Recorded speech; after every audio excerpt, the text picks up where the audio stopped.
Hi, this is Rory. This is an interview that Alastair and I recorded with Ed Kessler on March the 18th, 2024. And I just wanted to frame it a little bit. The extraordinary thing that we're seeing now in the world is the way in which international events become domestic. And there's nowhere that's clearer, of course, than the way in which Israel and Gaza is entering the politics of Europe, of much of the developing world, of the United States. And Ed Kessler is someone who's at the sharp end of both of this. He's been working on the status of Jerusalem, but he also works with communities in the United Kingdom. And we're releasing it in a week in which we've seen, for example, a former Conservative foreign minister demand that one of his colleagues, the security minister, should be fired because of his views on settlers. We're recording it in a week in which he's also said that members of the House of Lords should be stripped of their position because they're speaking on behalf of foreign powers. We can see it playing into electoral politics and community tensions. And of course, it's part of a broader theme that Alastair and I often talk about, which is the rise of sectarian tensions. And whether you're talking about India or Myanmar or what's happening actually across a lot of the world and Britain. So here's Ed Kessler, and hope you feel that you learn as much as certainly Alastair and I did. Welcome to The Rest is Politics Leading with me, Rory Stewart. And with me, Alastair Campbell. And today we're very lucky to have with us Ed Kessler. Ed Kessler he's a scholar, but he's particularly well known for his work on the relationship between different faiths. In particular, the relationship between, I suppose, Judaism, Christianity, and Islam. He is the founder-president of the Wolf Institute, which is an academic institute in Cambridge, which studies interfaith relations. I first came across him, in fact, in Amman, in Jordan, where we had an extraordinary dinner with Muslim guests and also a newly appointed Palestinian bishop, I think, who just turned up. That's right, the new Catholic bishop. That's right, exactly. And Ed's story is of somebody who is Jewish, but who's taken a real interest in this very, very tricky question of engaging, both in terms of communities here in the United Kingdom, so thinking through issues of anti-Semitism and Islamophobia, particularly relevant today, and presumably extremism today with Michael Gove's definition coming from the government, but also, of course, somebody who knows the Middle East well, and when I came across him, was engaged in very difficult issues of community relations in Israel-Palestine. So thank you very, very much for joining us. Good to be here. I'm going to hand over, I suppose, to Alastair to get us going and then come back. Yeah, thanks for being here, Ed. I mean, I guess I want to start with the observation that we probably wouldn't be talking to you had it not been for October the 7th. We might have done, but I think that has brought the sort of issues we're going to talk about into very, very sharp relief. So I want to start by asking whether you had the same reaction as we did when October the 7th happened, that this was going to presage a pretty horrible period, and that is being borne out by events. It's been an absolutely calamitous period since October the 7th, not simply because of the attacks in Israel, but the following war in Gaza, which is still ongoing, and the impact that it's had around the world. I've never known relations between faith communities, particularly, as Rory said, Jews, Christians and Muslims in this country, to be as bad as they are. And that's a direct effect of struggling with probably the most difficult issue between us all, which is Israel-Palestine. Do you think that when Hamas launched that attack, that part of their thinking was that would happen? And is this a good thing for what they are trying to achieve, whatever that is? I think there are lots of reasons for Hamas attack, and you've discussed them in the programme. The rest is politics. In terms of, I don't think they thought about interfaith relations. I think they wanted to undermine whatever conversations that were going on between Israel and the Gulf states, for example, what they call normalization. I think they wanted to undermine any conversations that were happening between the Israelis and the Palestinians. So under this particular government, that was in serious decline. But they just wanted to blow everything up, literally, and they've achieved that. And I think they suspected they'd get the response which they have, which is calamitous for everybody. And how do you see a way out of where we are? There will come an end, all war comes to an end of one type or another. And what we've got to start thinking about is the day after. It will end with some kind of resolution, probably brokered by Qatar. There are all sorts of conversations going on at the moment. Rory said when I met him in Amman, that was specifically about Jerusalem. And there are lots of conversations about Jerusalem. In some ways, the map of the Jerusalem has been drawn already. It just takes the courage of leaders and a great deal else to enable there to be some kind of end resolution and moving forward. So Ed, we'll come back to all this later in the program. But I'd love to take us back to you and your story, a sense of how old you are. I'm not telling you how old I am. We can look it up. what community you grew up in. Yeah. How you came to this work, how this work has changed. Just a little snapshot on Sure. that. Yeah. So where shall I start? Let me start with my parents were both born in Vienna, came over as refugees. I'm presently chairing a commission on the integration of refugees, so the circle has come around. And I was very aware of that as a kid growing up in Southgate, North London, one of the most suburban and, forgive me, Southgaters, but dull areas of the universe. We're famous for only one thing, as far as I know, and that's Amy Winehouse. Went to the local school. She moved to Camden. Yeah, she escaped. Went to school in London, local primary school, then to a public school, deeply unhappy at school, secondary school. And then went to university. And I ended up in this world, Rory, because of Maggie Thatcher. Go on, tell us about that. How did Maggie Thatcher bring you into this world? So I took a year off between school and university, worked, and then I went to Israel to work on a kibbutz before traveling around the Middle East. By the time I came back, I'd applied to study Hebrew. The Hebrew department had closed to new applications because of the cuts. So they put me in the Department of Theology, and I ended up doing religious studies. Tory cuts, Rory. So you were on. So you are. So, and your parents came over from Vienna when? As children. So my mother on the kinder transport, 7 or 8. You know, they were very, very young. Leaving their parents behind, or? So my father's family got out, had a business there, and the whole family got out and started up the business again in East London called Kessler's. It's now the Kessler Group. I worked there for 7 years. And what did it do? At the time, my great-great-grandfather was a woodturner, and he made umbrella handles, which was a fashion accessory in the 1880s, 1890s. And he said to one of his children, go to London because it rains a lot there. It'd be good for business. As a result of that decision, they had an agent in London who got the whole family out. They lost the business because, of course, it was appropriated by Hitler and the regime. But they started up again in Stoke Newington and then moved further east, and now they're in East London. My mother was sponsored by a synagogue called the Liberal Jewish Synagogue, and we were brought up there in St John's Wood. It was a schlep from Southgate, but they sponsored my mother out, so it was good enough reason. And tell us a little bit about what the Liberal Jewish Synagogue was like and how it sits within Judaism. So the Jewish community in this country is about 300,000. And it's divided between, if you like, 3 different denominations. There are lots, of course, but let's put them into 3, a bit like sort of Catholics, Protestants, and the Orthodox Church. You have the Orthodox, represent about 30%. And then you have the progressives, liberal and reform. In fact, they're going to become one movement in the coming year. And they also represent about 30%. And then you have ultra-Orthodox, that's called Haredi, whether it's in Stamford Hill, the Northeast, who really just keep to themselves in their own little worlds. And you have a good proportion of Jews who are non-affiliated, who are secular. I work very hard when people ask me what kind of Jew I am, which you haven't asked, but I'm going to preempt it, to say that I'm a Jewish Jew, because I would go to a liberal, to reform, to an Orthodox synagogue. And in the work that I do, it's really important that I cross boundaries. And also to the ultra-Orthodox community. Yes, I have relations with the ultra-Orthodox community as well. They have interesting outreach programs. There are some similarities between the evangelical churches and the ultra-Orthodox communities that you wouldn't expect. Just to explain to somebody who doesn't really understand that much about religion, define the difference between a Jew and a Christian. What are the big things that divide a Jew from a Christian? The irony is, Rory, Alastair. Gotta get it. Please keep that in. The irony is, Alastair, that Christianity is based around a Jew called Jesus. Jesus was born, he lived, he died a Jew. And his followers claimed him to be God, or the Son of God. And that's what made Christianity begin to separate from Judaism, even though it was about Jewish things. And the arguments in the New Testament are about things like food laws, circumcision, or whatever.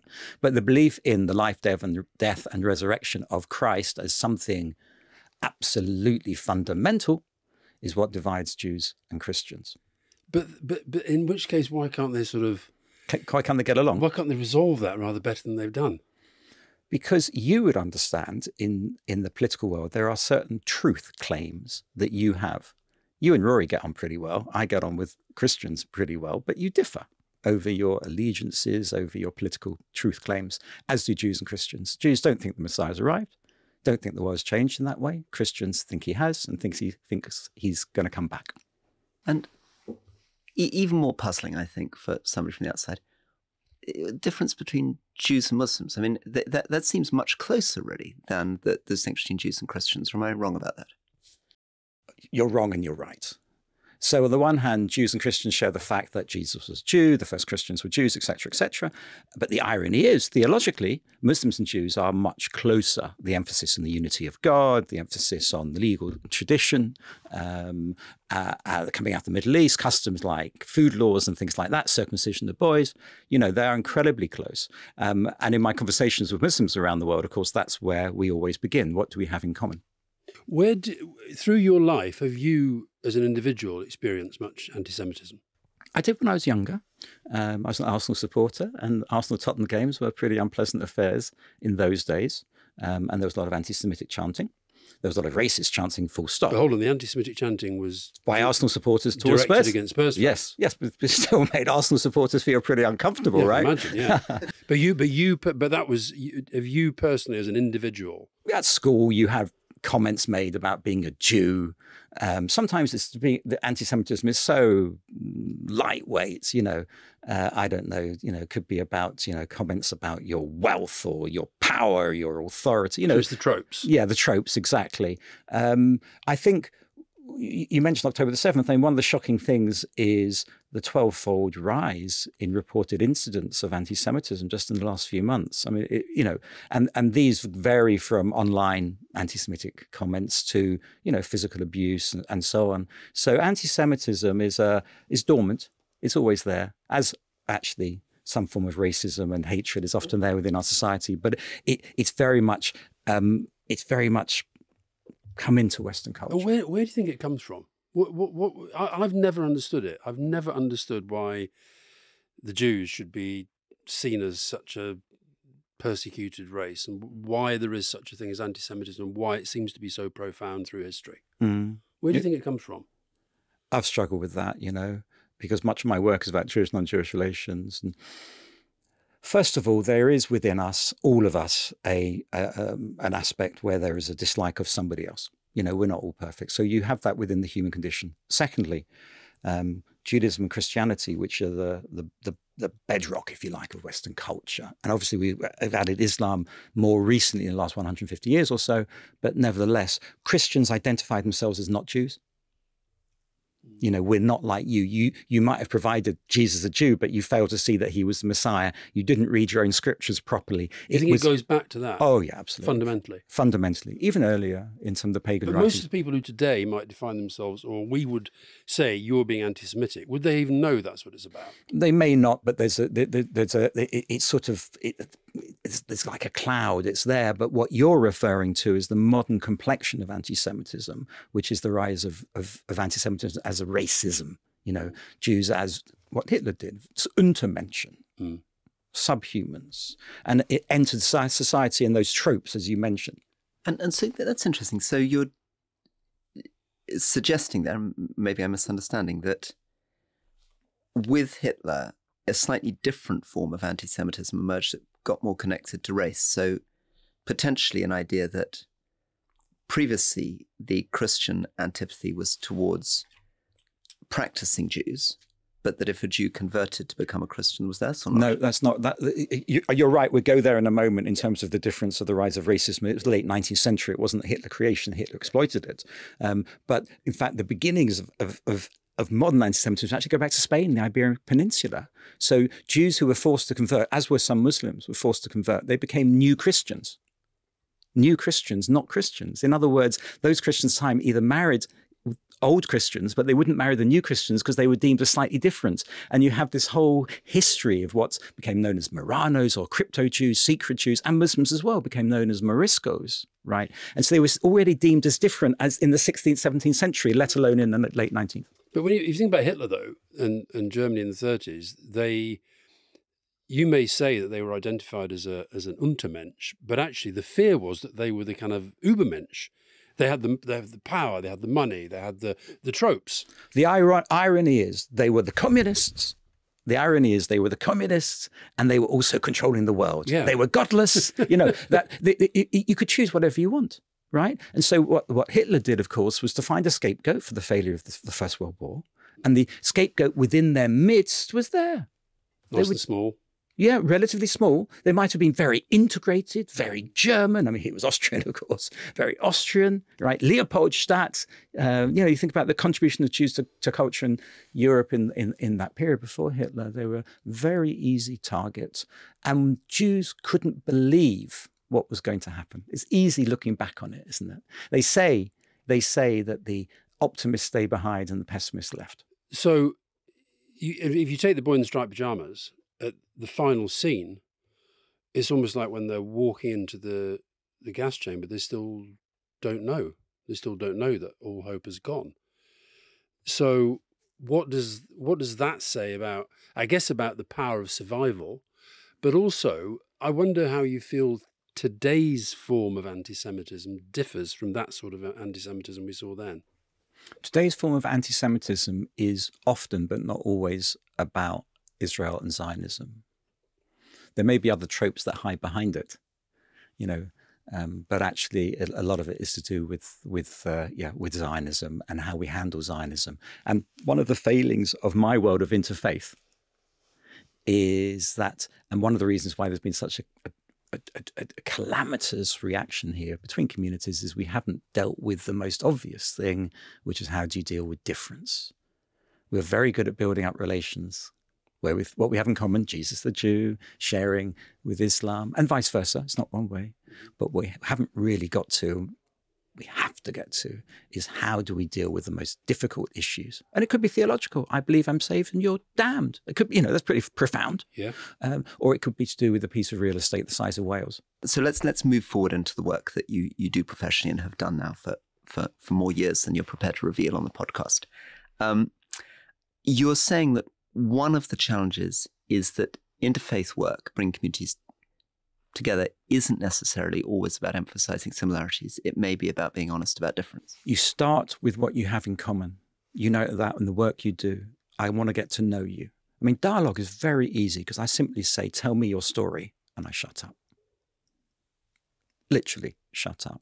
So the first thing is you get to know the other person. And you can't go anywhere without that, whether it's knowledge, whether it's feeling, whatever it is, experiencing things together. But then you got to go on to where do we differ? And how do we manage that difference? And we haven't done that well enough. I mean, it's remarkable how well we have done, but October the 7th and the invasion of Gaza and the war shows us how far we have yet to go. What's the difference between what you define as dialogue and conversation? I've seen you talking about that before. I thought it was really interesting. Essentially, dialogue is really difficult. Dialogue is about understanding the other person as that person wishes to be understood. If we just unpack that, it's not simply you messaging me or me answering a question about a fact. It's you trying to get into my shoes and vice versa. It is really, really difficult. That is genuine dialogue. That's what Martin Buber talked about. And that is so difficult. And it requires, there was a wonderful bishop called Christa Stendhal. He had 3 principles of dialogue, and I add a 4th to his 3. And the first thing he said is when you want to understand something, go to that person's religion. You want to understand Judaism or Christianity, Islam, whatever, Hinduism, first we'll go to the person. The second thing is compare best with best or worst with worst. I mean, we're very good at comparing my best with your worst. The third in the interfaith world is to have something called holy envy. Admire something about somebody else. And what I would add to it all is have a sense of humor, because it's a tricky world out there. And sometimes you can absolutely prick the tension with a joke or something self-deprecating. But if you, as you were speaking, I was thinking, right, if this thing's going to get resolved, at some point, there has to be some kind of dialogue and some kind of progress between Israeli and Palestinian. Right now, on all 4, I think of the people that I've been seeing speaking for Israel or speaking for the Palestinians, and I see no possible meeting of minds right now. So what you're not speaking to the people who are trying to do that. You're speaking to the leaders, the representatives, quite rightly. But if you go on the ground, there are some little pockets of excellence, whether it's Jewish and Arab groups in Palestinian groups in Israel trying to protect certain places. Rory will know in certain parts of the West Bank where there's rabbis for human rights working with Muslim leaders. These are little pockets. They are under incredible pressure because what's happened since October the 7th is that for those of us who are trying to do it, we're being squeezed. And when the majority feel under attack, what do? They retreat. And they retreat within. That's what we've got at the moment. I don't have a lot of optimism, but no, to say there's nothing happening is not right. There are things happening. There are things, but not many. And how do you define, we talked to Yuval Noah Harari, and he gave a very interesting assessment of his own relationship with the concept of Israel, and how I think it's fair to say it was changing as a result of October the 7th. Probably still hates Netanyahu, but has a stronger feeling for Israel. How would you define your relationship as a Jew who hasn't lived in Israel? How would you define your relationship with Israel?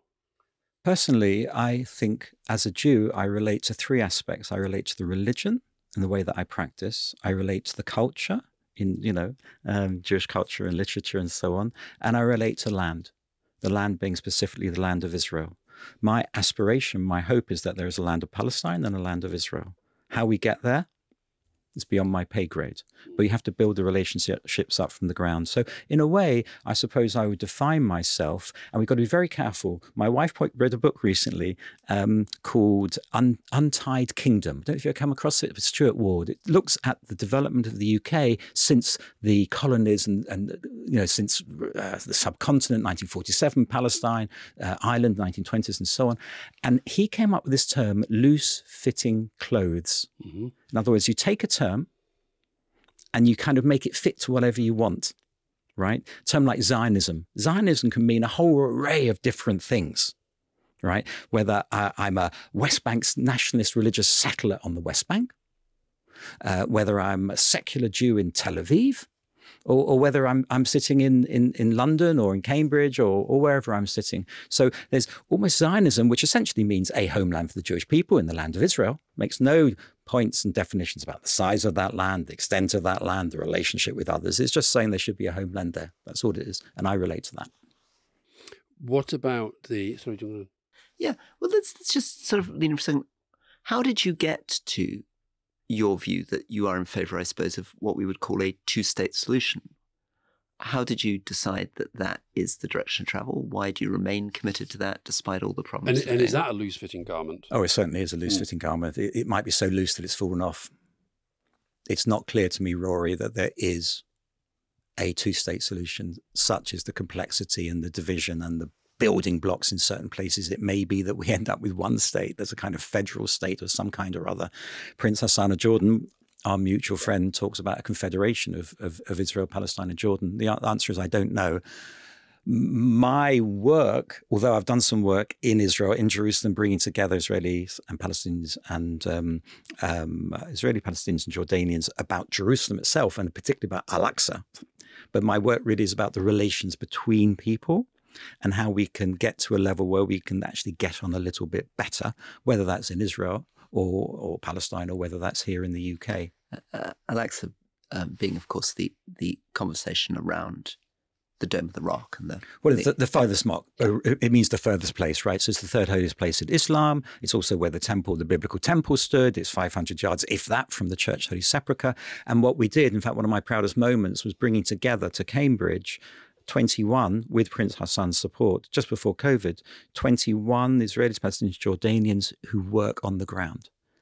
How can we, I don't mean it in the sense that I can do it, but how can they? Yeah. Those three groups sitting around the table who do not get along. How can we get along? How can we help you get along? It was a wonderful conversation because they were out of the spotlight. They weren't in their homeland. There was no coverage, and we were beginning to get somewhere. To tell us about what that feels like. What are the sort of changes you might see through a conversation like that, from how they arrive, not getting along at the beginning, and getting a bit better as that conversation happens? What's a good story there? A good story is around the table when people introduce themselves. Most people knew most people, but not everybody. One Israeli Jew said quite aggressively, "I want you to know I am the 8th generation Jerusalemite." And everyone goes around about 3 further on. And there's Palestinian Catholic, not Muslim, Palestinian Catholic says, "Thank you," I won't give his name, "thank you for sharing that. I want you to know I'm 13th generation." And it kind of set the context, a little bit gladiatorial, a little bit adversarial. But then the next day, literally, they sat down together at breakfast. In the end, it's about relationships. Can I trust you or not trust you? It's not theology. It's not ideology. It's not politics. It's simply look in your eye. It's dialogue, understanding that person as the other person wishes to be understood. And it's trusting. Can I trust you? And at the moment, there is almost no trust between the groups on the ground. Let's bring it back to Britain then. When I saw you in I think, walking up towards Piccadilly a few weeks ago, you said that your sense was the Jewish community in Britain was afraid and the Muslim community was angry, I think. Tell us a little bit about that. Tell us firstly about how the Jewish community feels and then how, in your experience, the Muslim community feels in Britain at the moment. The impact of the attack has been quite traumatic on Jews around the world, not just in the UK, but here, in the sense that nobody expected it. It was a slaughter. It wasn't just an attack, it was a slaughter. Some of the things that happened were truly, truly awful. And the reaction to that was a rise in anti-Semitism. And it's like, how have we got here? And then a retreat within, and then the kind of feeds one off of the other. And let's just unpack that for a second. What is the answer for why the October 7th attack then triggered a rise in anti-Semitism?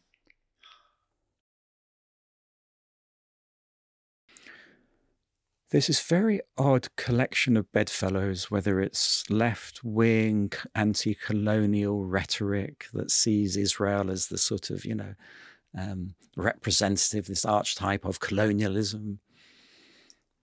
There is a sense of sadness at the suffering of Palestinians and how terrible it is.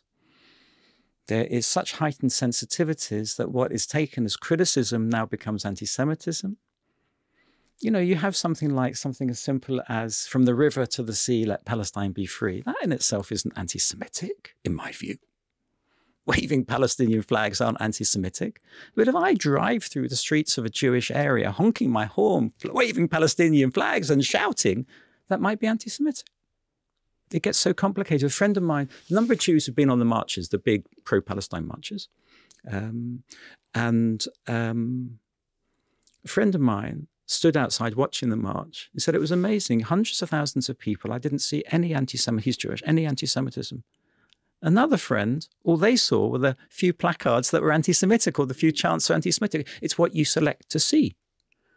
Now, on the Muslim side, and we're making generalizations here, at least I am, of which I'll be criticized when I go back to to Cambridge. But nevertheless, on the Muslim side, generally speaking, there is incredible frustration at the Palestinian voice not having been heard, at the suffering of Palestinians, the lack of progress, in fact, even worse, the decline of any possibilities, and the frustration and anger with that. Now, the irony is what I've managed to do, and the Institute, the Wolf Institute has managed to do over the last few months, is bring together small numbers of Jews and Muslims quietly here in London, in Oxford, in Birmingham, in other places, Cambridge. First of all, to say, tell me your story. How are you feeling right now? Let everybody expel that. And then to say, where do we go? And the thing is, Rory, they say the same thing. I'm scared of going on the tube in my hijab. I've taken down my mezuzah from the door. I'm worried about my kids. I'm worried about my personal security. I'm worried about social media. If you didn't know what hijab and mezuzah was, you wouldn't know whether it's a Muslim or Jew saying it. They say the same thing, and then they hear themselves say it, and it's the beginning of moving forward. It's interesting. We're talking in the week of St. Patrick's. We just had St. Patrick's Day, and I've been watching endlessly on social media clips of the First Minister and Deputy First Minister of Northern Ireland, one Catholic, one Protestant, going around Washington together. And whenever I see that, I think, God, that shows that progress has been made. I just wonder if you have any sense of how, within the Middle Eastern context, in Israel-Palestine, there is still a process that can lead to that kind of image within this context, or do you feel pretty hopeless right now? As a person of faith, I have no choice but to be optimistic. You know, it's a story about 3 people who meet in Jerusalem every day, and they look around and they see that the world's chaos, there's fighting, and they decide they're 3 pessimists. And one day, one of them turns around to the other 2 and says, you know what, I've converted. He said, I've become an optimist. I said, how can you be an optimist? There's so many terrible things going on. He said, no, that's who I am now. So they accept him because they're old friends. And then a few minutes later, they look at this newly converted optimist. He looks a bit like me, wrinkles and frowns and a bit of grey hair. They say, why are you looking so worried if you're an optimist? He said, do you think it's easy to be an optimist? There's no other way to go. For me personally, right, and for many people. So where does the optimism come from? From faith, or from a sense of a process that you can see? You're looking for process. Yeah. I'm looking for relations. Okay. I'm looking for where are those relations that people are going to get along, that are going to begin to build bridges between community. I'm looking to Northern Ireland. Absolutely. And it happened at the same time.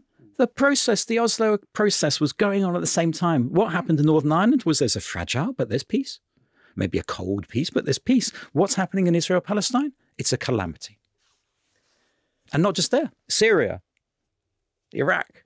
Going on to the US, I've just come back from teaching in an American university last week, and I'm not sure how much British listeners are aware just how extreme the situation's become in American universities.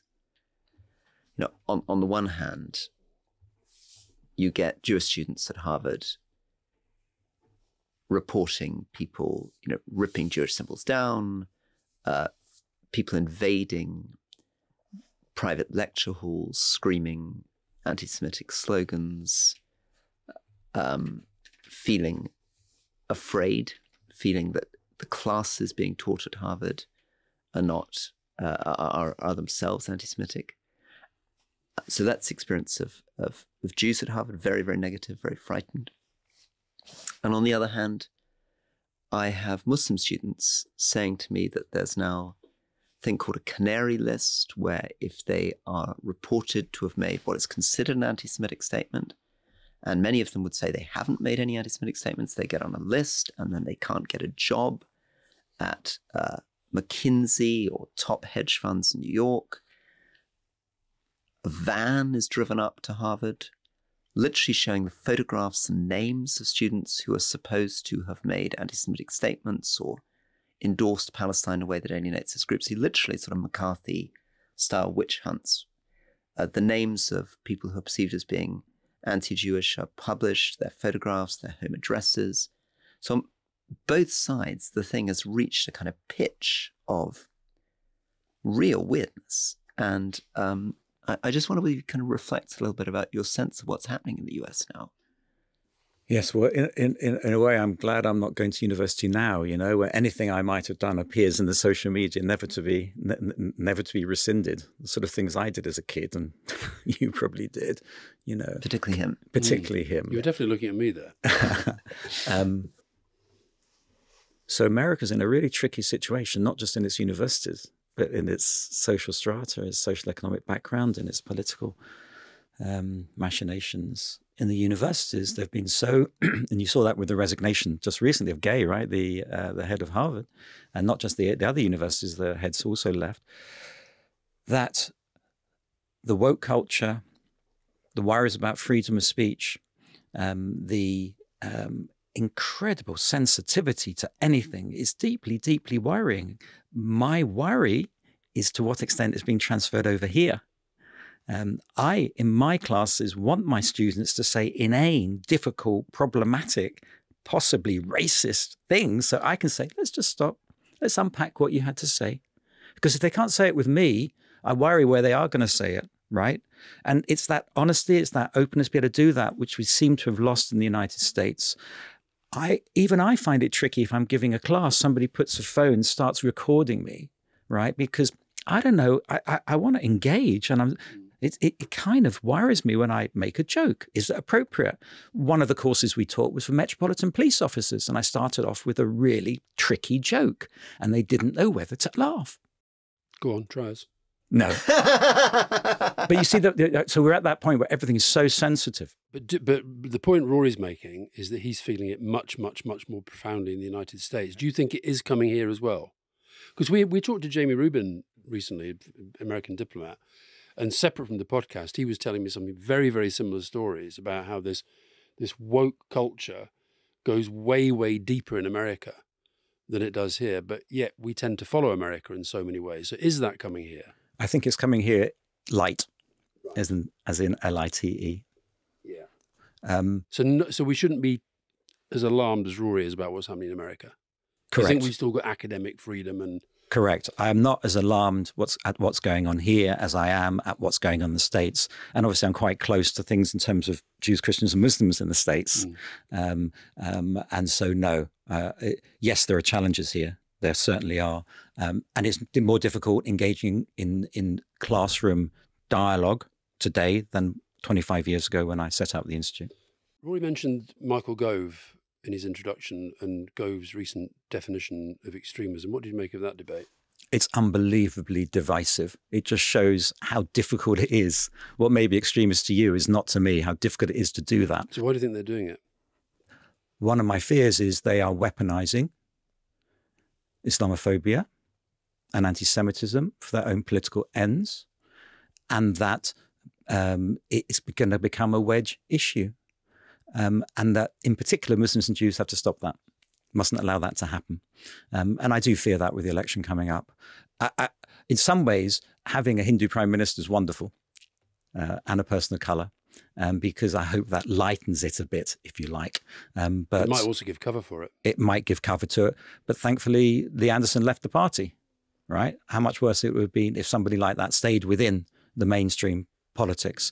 So it's a really tricky one because, for example, the government's decision to take funding away from the Interfaith network. Yeah. 1987 it was founded, this body on the ground trying to bring little communities together. It's national, but it's like little communities in Bristol, in the north, in Bradford, wherever, around the whole of the UK.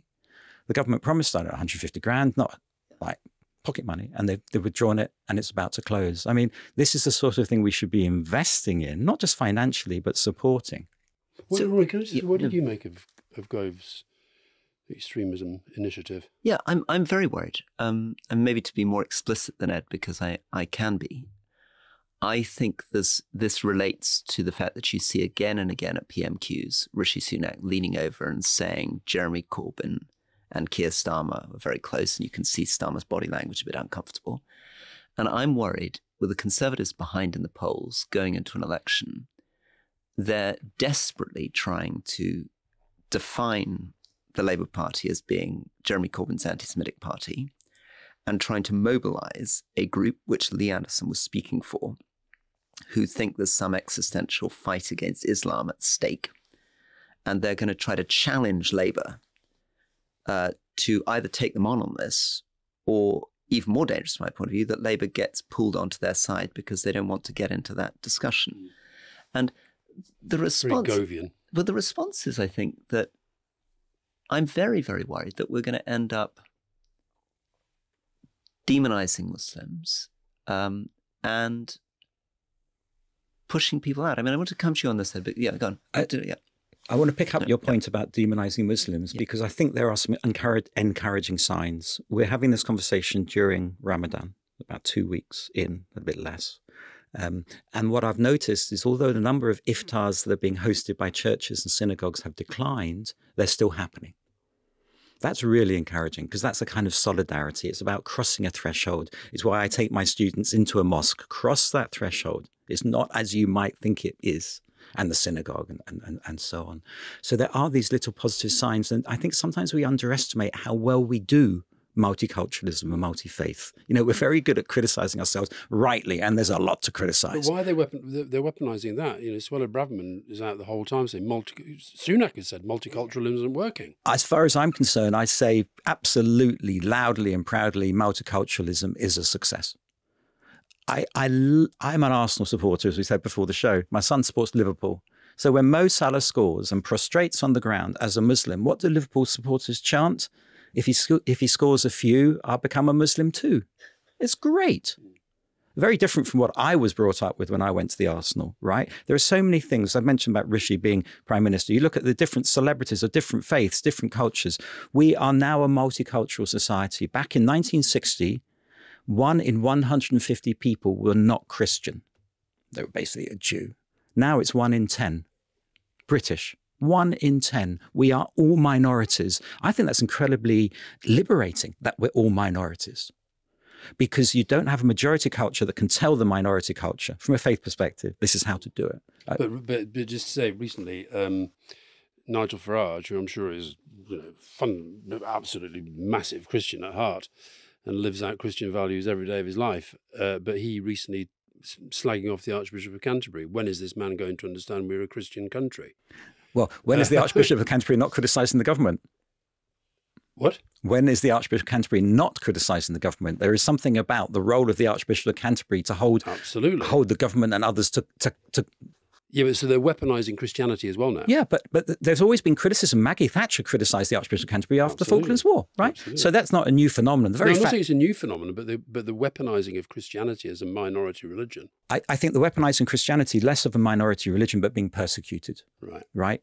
So it's when Christians are being persecuted, and you bring, in Pakistan, or you bring in other parts of the world where the Archbishop cares about that. I'm not sure Nigel Farage does. No, I think you're right.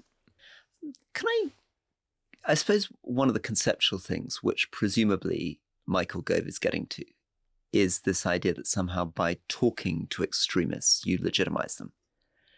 And I guess that my question to you is, how do you get that balance right? Because we also hear Alastair's friend Jonathan Powell say, ultimately, you have to talk to terrorists, right, to bring peace.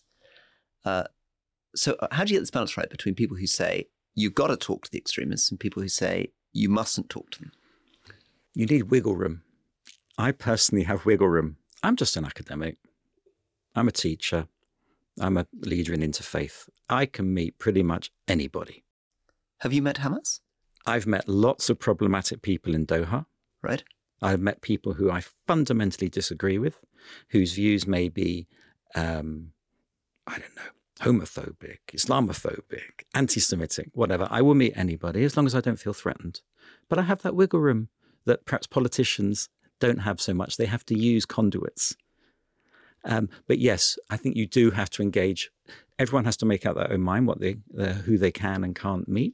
But is it smart of governments not to engage? I would have thought actually governments need to have the wiggle room. They need to say this is a list of people we won't talk to when they're citizens from your own country, whether they're, Islamists or they're even the far right. I mean, obviously, somebody like me, very worried about the far right, but I suppose my instinct would be you need to be able to probably talk to Tommy Robinson as well.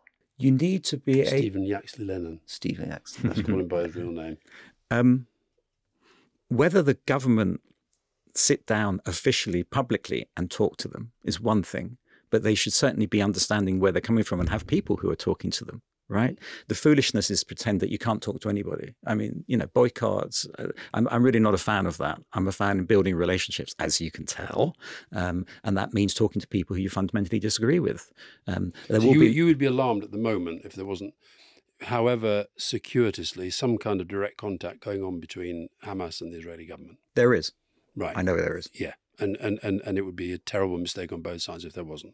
There has to be. It was interesting you mentioned Qatar as when you were talking about who might put this together, because a few years ago, I'm sure we would have said the United States as probably the only broker that could maybe do this. But you think Qatar takes the lead here? The US has has always been criticised for not being a balanced player, but particularly under Trump, but not only, has been seen more and more as simply a supporter of Israel and a defender of Israel. Of course, Qatar is a defender not just of, is probably more aligned to the Palestinian cause.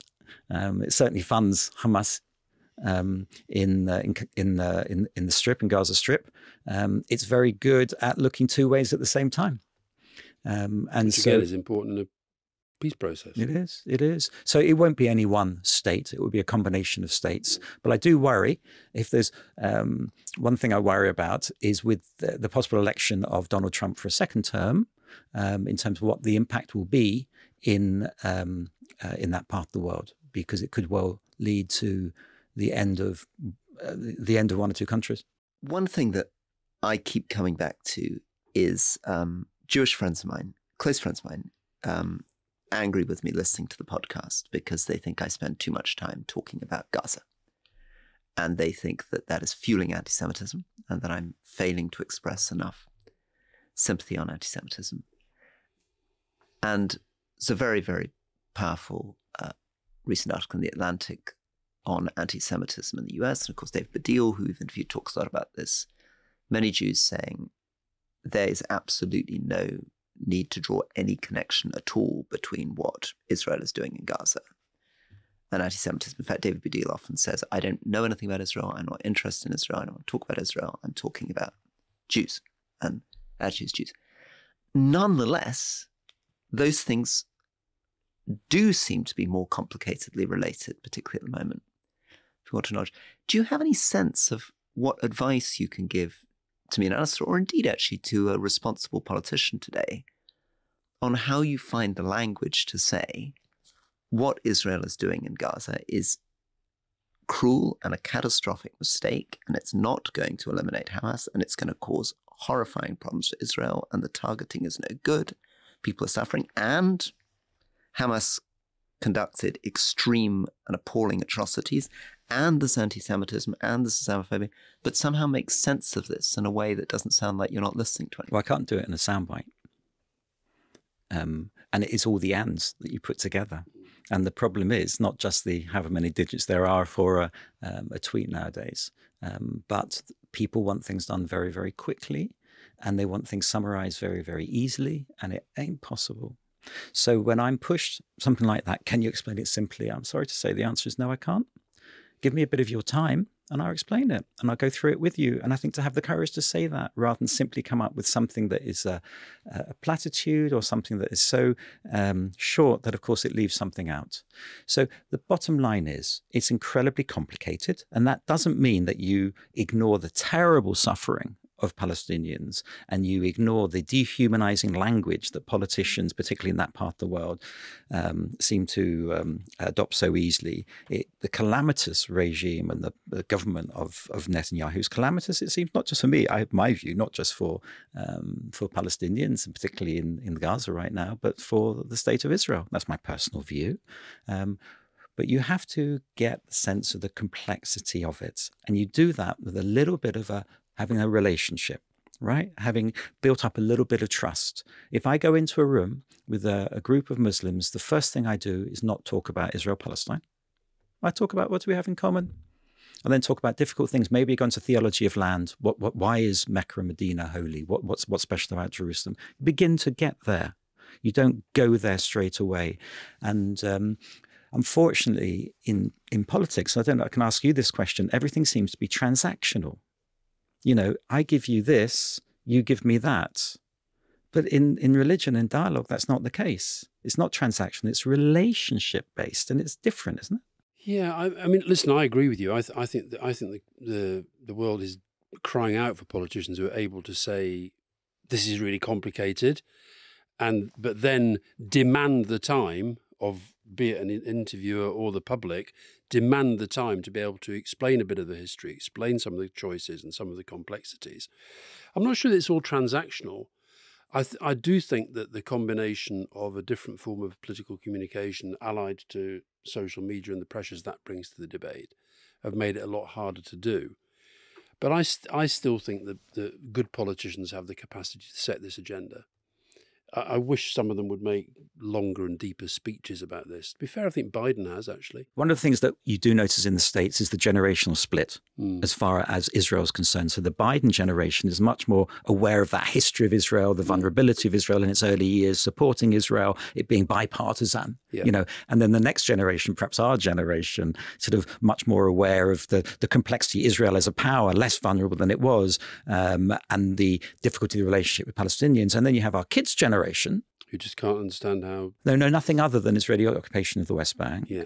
And Israel still, in many ways, the government of Israel and the people of Israel still see themselves as a minority. Yeah. And I get that because they're surrounded by a majority. Remember Prince Hassan of Jordan saying to me when he met Shimon Peres, Mr. Peres said, Your Royal Highness, you don't know how difficult it is for us Israelis. We're surrounded by enemies who want to throw us into the sea. And Sidi Hassan said, I understand, Mr. Peres, but you don't know how lucky you are. You are surrounded by enemies, but I'm surrounded by friends. It's not easy, right? It's not an easy neighborhood. And so that's one thing I think Tariq Ahmed, in the House of Lords gets, right? Because he's got special responsibility for the sacred sites in Jerusalem. He gets the complexity of it. And that's really important because without realizing that, then we're in a spot of bother. So you've talked about this concept of the transfer of conflict. What do you mean by that? What are you trying to get at? I'm trying to get at the fact that now that we are such a multicultural society, when something happens in India, there could be riots in Leicester, as there were in 2022 between Hindus and Muslims. Driven from India. Driven from India. The war in Gaza has driven the anti-Semitism and Islamophobia we see today.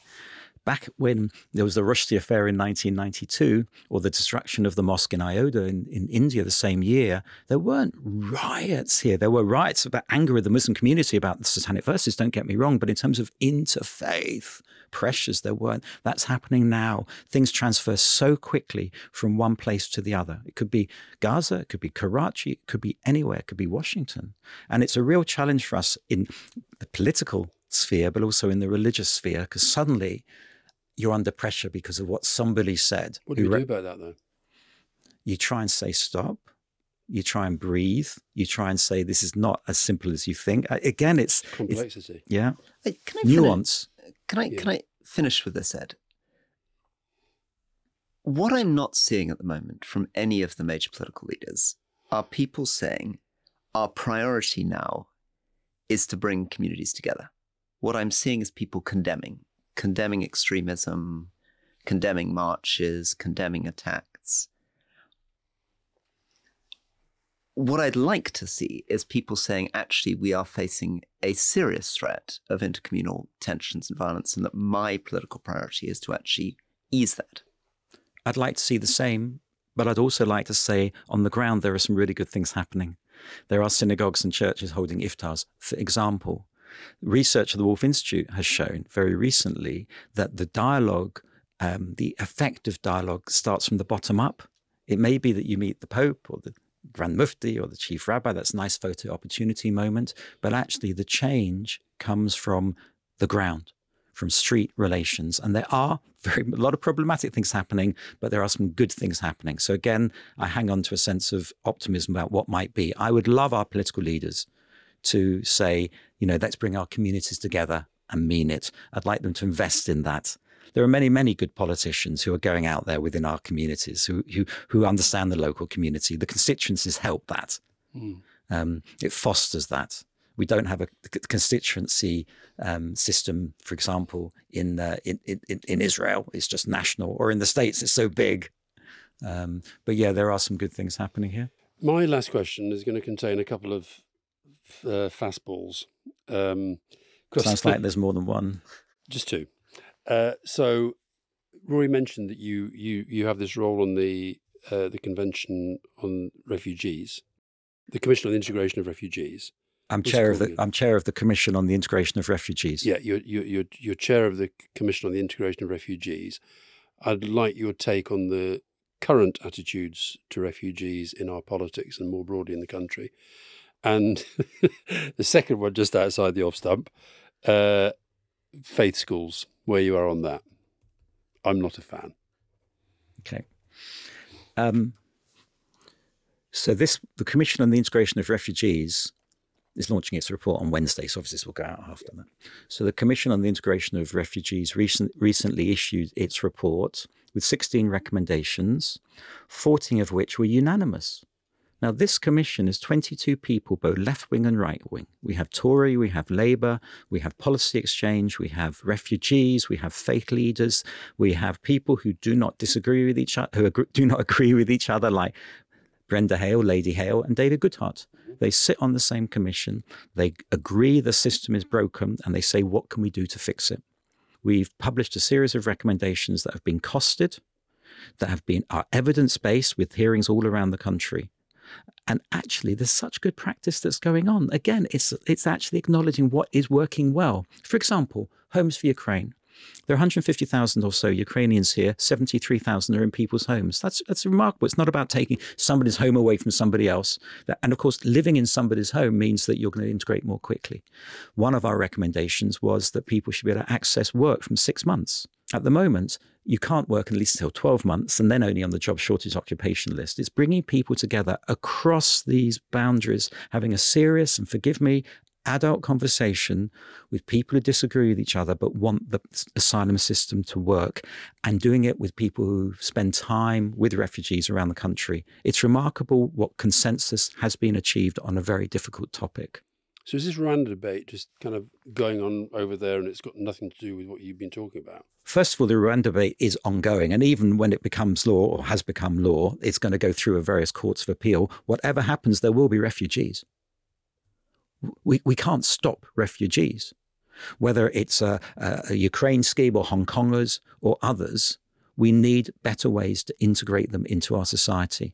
At the moment, the average, excluding the special cases of the 20,000 Afghans and so on, is about 50,000 a year. Yeah. Now, let's be honest, we're not going to stop the boats. What we've got to do is have proper, safe and legal passage. That's a different subject outside the Commission, but we have to integrate it better. And these recommendations, as I say, are cross-party.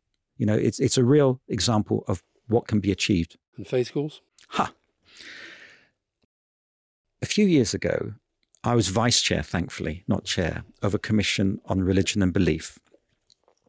And we made a statement about faith schools, that faith schools should either, there are some excellent faith schools, right? In fact, the majority of faith schools are probably excellent, right? But we made a statement that the children coming out of faith schools should have some encounter with and understanding of others, whether it's a 20% number, a percentage within a faith school or something like that.